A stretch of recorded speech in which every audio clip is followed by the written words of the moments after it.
बिस्मिल्लाहिर्रहमानिर्रहीम, अस्सलाम वालेकुम। आज देख लीजिए अल्लाह पाक का ऐसा वादा पूरा हुआ कि जो लोग उस पर तवक्कुल करते हैं, उसकी राह में लड़ते हैं, बेशक वही गालिब होंगे।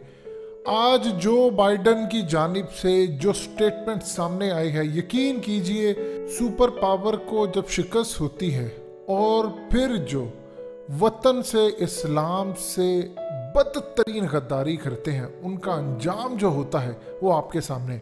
हकीकत टीवी ने हालिया आपको वीडियो बनाकर दी थी कि अशरफ गनी के सर से हाथ उठा लिया है जो बाइडन ने, अमेरिका ने और उनकी एस्टैब्लिशमेंट ने। व्हाइट हाउस की प्रेस ब्रीफिंग में अशरफ गनी और अफगानिस्तान के बारे में जो बाइडन ने कहा है, हमने जितनी अफगानिस्तान में मदद करनी थी कर दी, जितना पैसा लगाना था लगा दिया।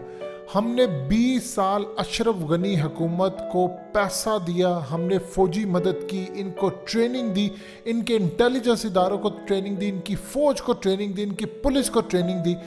अब इस वीडियो की अहम डिस्कशन चलती रहेगी, लेकिन इससे पहले आप वीडियो को लाइक करें, हकीकत टीवी को सब्सक्राइब कर लें और बेल आइकन पर ज़रूर क्लिक करें।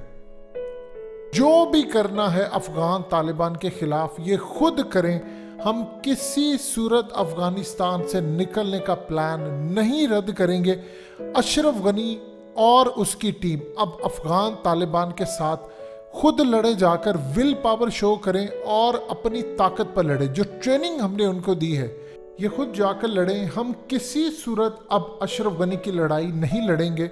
यानी दूसरे और साफ और सादा अल्फाज के अंदर जो बाइडन ने शट अप कॉल दी है अशरफ गनी को, जो कि बैक एंड के ऊपर मदद मांग रहा है अमेरिका से कि तुम यहाँ से फौजें ना निकालो, इंडिया मदद मांग रहा है, और जो बाइडन ने शट अप कॉल दी है कि जितनी लड़ाई लड़नी थी लड़ ली, अब तुम लोगों को इतना पैसा, इतनी ट्रेनिंग, इतना हथियार 20 साल दिए, अब अपनी जंग खुद जाकर लड़ो। देखिए तारीख में इससे बदतरीन लम्हा शायद ही किसी के लिए आया हो। जो बाइडन ने खाली इतना बड़ा बयान नहीं दिया, उसने साथ ये भी बता दिया अशरफ गनी को कि हम तुम्हें किसी मरहले पर सपोर्ट नहीं करेंगे। ये मत तुम समझना कि दुनिया के अंदर हम तुम्हें सपोर्ट करते फिरें, तुम्हें मरवाने से बचाते फिरें। असल में इस बयान के बाद अब आपको क्लियर चीज़ें होती हुई नज़र आ रही हैं कि अमेरिका भी ये चाह रहा है कि अशरफ गनी को ठिकाने लगा दिया जाए। अशरफ गनी को ठिकाने लगा दिया जाए और उसके बाद इतना ज़्यादा अफगानिस्तान में क्योस खड़ा हो जाए कि अमेरिका उससे फ़ायदा उठाए। देखिए अशरफ गनी अगर निकल के भागकर अमेरिका आ जाता है, दुबई चला जाता है, फ्रांस चला जाता है, किसी भी मुल्क में चला जाता है, तो वहाँ से बैठकर वो अमेरिका के ख़िलाफ़ बयानात देता फिरेगा। वो कहेगा अमेरिका ने गलती की है, सारी दुनिया को बताता फिरेगा कि असल में तो अमेरिका ने सब कुछ किया। अब आप देख लें हालिया उसने अमेरिका के बारे में क्या कहा। उसने कहा सारे फसाद की जड़ अमेरिका है, अमेरिका की वजह से ही यहाँ पर आज अफगान तालिबान कब्जा कर रहे हैं। पहले वो कह रहा था कि मेरी वजह से अमेरिका निकला, बाद में कहता अमेरिका फसाद की जड़ है, अमेरिका ने सब कुछ किया। असल में इसके पीछे सूरत हाल ये है। हकीकत टीवी ने ऑलरेडी आपको बताया कि अशरफ गनी को कहा अमेरिका ने कि तुम स्टेप डाउन कर जाओ, और वो चाह रहे थे कि अफगान तालिबान टेबल पर बैठे और हम इनको जमहूरी कोई सेटअप दे दें। अशरफ गनी ने कहा जो मर्जी हो जाए मैं स्टेप डाउन नहीं करूंगा। अब वो अमेरिका से एड मांग रहा है। इस वक्त जो सूरत हाल है, अशरफ गनी अमेरिका को कह रहा है कि तुम एड दो। अब वहां पर असल में एड और जो तमाम चीजें हैं वो कांग्रेस के अंदर डिस्कस हो रही हैं उनकी पार्लियामेंट में कि तुम लोग 20 साल में करके क्या आए हो। कुंदूज देखो इस वक्त फतह कर लिया है अफगान तालिबान ने, वो शहर पर शहर फतह करते जा रहे हैं।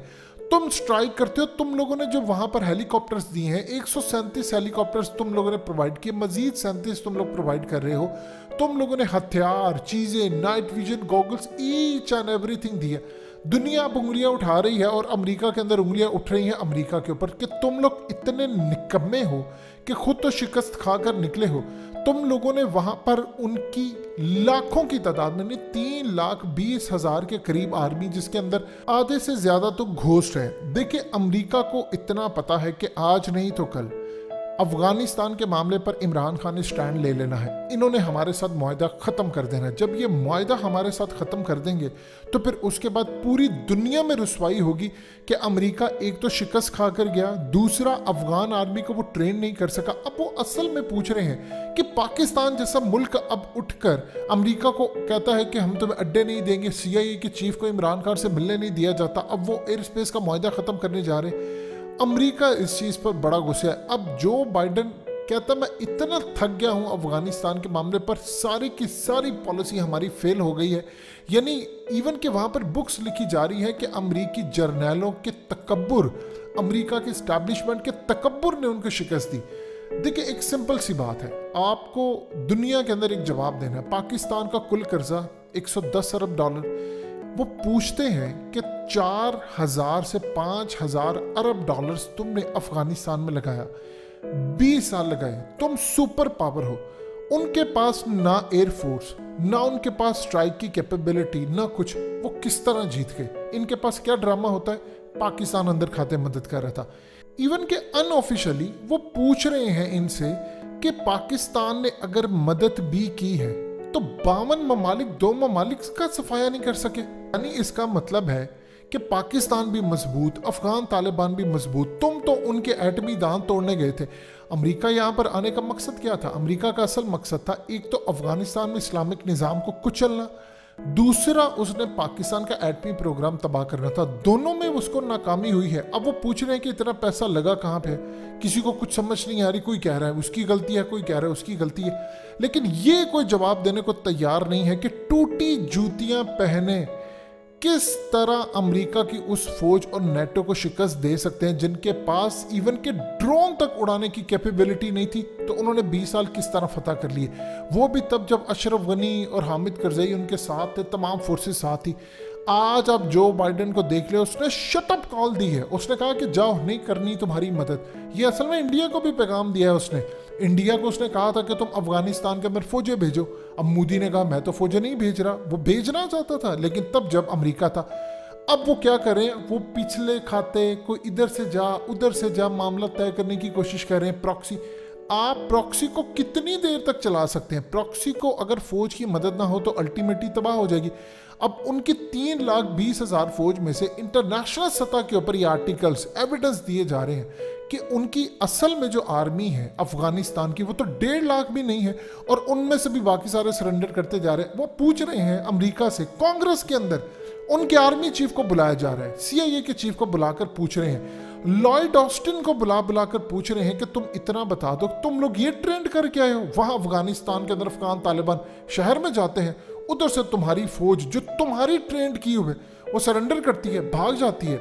अब जब वो मनाजिर देख रहे हैं कि अमेरिका की गाड़ियां अफगान तालिबान के पास है, अमेरिका की अहम तरीन चीज़ें, उनके night vision goggles Afghan Taliban के पास है, उनकी बदरी फौज है, उनकी ज़बरदस्त फोर्स बनती जा रही है, और सबसे ज़्यादा इंटरेस्टिंग सूरत हाल है कि अब उनको ड्रोन्स उड़ाने आ गए। इवन कि उन्होंने इस पूरे खेल में अमेरिका के दिए हुए हेलीकॉप्टर्स तबाह किए।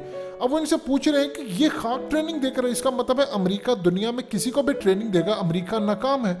इसका ये मतलब है कि सुपर पावर अब सुपर पावर कहलाने के लायक नहीं रहा। अशरफ गनी को अब अमेरिका चाहता है कि रास्ते से हटा दिया जाए, क्योंकि अशरफ गनी अगर जिंदा पूरी दुनिया के अंदर रहता है तो ये पूरी दुनिया को यही बताता फिरेगा कि अमेरिका की गलती थी, और वो बर्दाश्त नहीं करेंगे, क्योंकि बार बार अब जवाब देना पड़ेगा। अगर वो यहाँ से भागकर चला जाता है तो सबसे ज़्यादा नुकसान इसका अमेरिका को होगा, और अमेरिका कुछ बड़ा खेल खेलने वाले। इसलिए उसे अशरफ गनी को कहा है तुम जाकर लड़ो अफगान तालिबान से, हिम्मत दिखाओ, तुम्हें 20 साल ट्रेनिंग किस लिए दी है।